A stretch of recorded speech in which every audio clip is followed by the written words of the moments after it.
Good afternoon. Good afternoon, paramedics. It's good to be speaking to you again. What have I got this week? Well, not an awful lot, to be honest with you. Let me just find it again.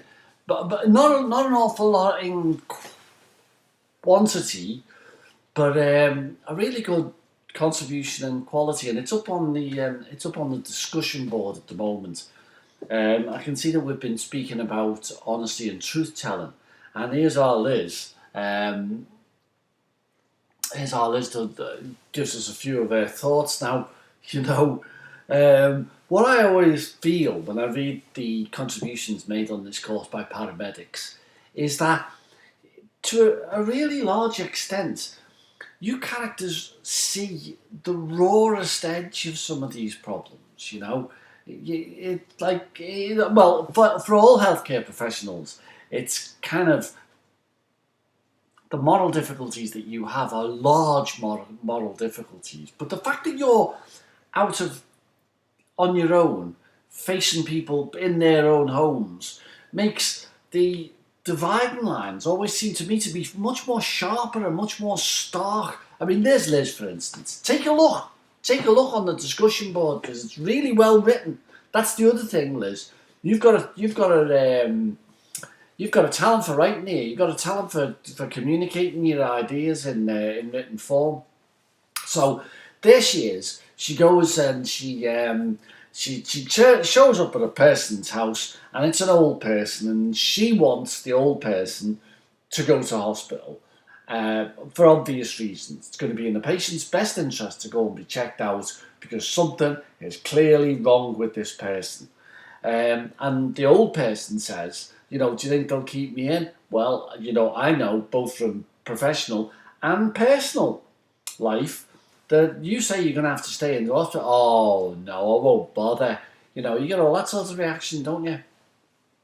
And what Liz points out here is, even though she is pretty confident that they're going to hold on to this person and not let them go home, rather than answer yes, she says, I now use the phrase, well, only if they need to, which is technically correct. That's her expression. It's technically correct. But she secretly knows in her heart of hearts that they will hold on to them.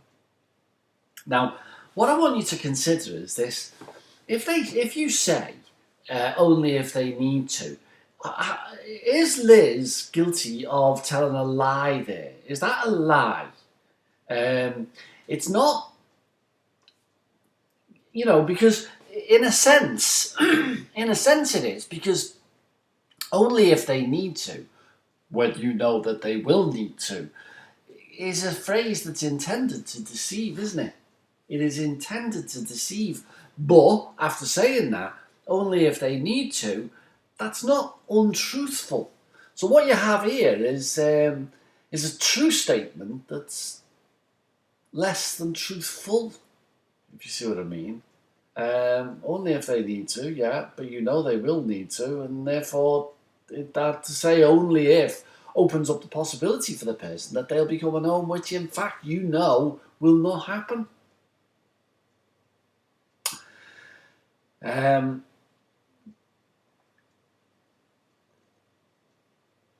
It's incredible. Right, most problems of being honest with the patient, we recognise that working in their best interests is in conflict with the requirement to tell the truth, and sometimes when a person's very ill, you might not know this might be the other end of the caring spectrum, but sometimes what people tell you is that if the patient knows the truth, then they will, in the immortal phrase, turn their face to the wall, give up, and you will be responsible for accelerating their death. I think that's exaggerated, the extent to which you can accelerate a person's death. I mean, I think that works by its own clock, really. But that's what people say. People say that to your face, that if you tell me Dad, he will turn his face to the wall, and that draws that for you makes you question the value of truth telling at all, really, doesn't it? Because, you know, truth telling might be desirable, but you wouldn't want to finish someone off because of your addiction to truth. So maybe you'd be better off, in Liz's phrase here, being economical with the truth, you know. And then she tells of a terrible situation where someone who had, she says, the patient knew he had killed his best friend. I wonder if this was just an accident here, or whether this was the result of reckless driving or something, where they had killed it. If it's just an accident, then, you know, you may have been in the car and the other person got killed, but you didn't kill them as such, did you? You know, you were at the wheel, but it wasn't your fault. Unless you were driving like a nutter, of course, or you were drunk, in which case you probably had killed their friend. And she says psychologically it was the hardest job that she's ever had to deal with, to tell someone the friend you were in a car with before, when you were at the wheel and had an accident, is now dead. I can't even imagine. I can't even imagine what it must feel like to say something like that. You know. Okay, so that's that is the one piece of correspondence. I haven't had any essays or bits of essays through yet. And I'm wondering how Lee's getting on there. How are you, Lee? You doing all right, mate? You didn't log on last week, did you? You know what I mean? Have alarm bells. So I'm kind of don't leave it till the last minute. Please don't leave it till the last minute. Get it all out the way by the start of December. Otherwise, it will all be rushed and you'll be panicking and everything. Take it from an old timer, you know. Take it from an old timer. Leaving it till the last minute, your essay quality will suffer and everything.